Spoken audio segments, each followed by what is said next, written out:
Akshraj news, अचूक वेध, अचूक बातमी। नांदेडमध्ये 100% पगारासाठी शिक्षकांचे मुंडन आंदोलन।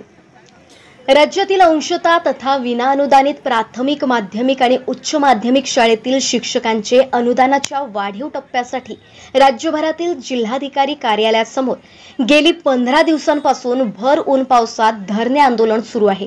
हे अंशतः अनुदानित शिक्षकांच्या अनुदान टप्पा वाढीसह विविध मागण्यांबाबत शासन आदेश निर्गम करून आचारसंहितापूर्वी किमान 1 महिन्याचा वाढीव टप्पा पगार शिक्षकांच्या खात्यात जमा करून याचा शासन आदेश निर्गमित करावा, या प्रमुख मागणीसाठी नांदेड येथील जिल्हाधिकारी कार्यालयासमोर राज्यभर लाक्षणिक धरणे आंदोलन सुरू आहे।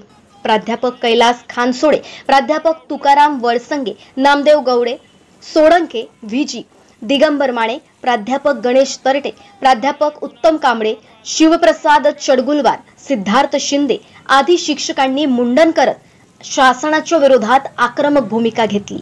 अक्षराज मीडियासाठी साहेबराव गागडवार, नांदेड। 100%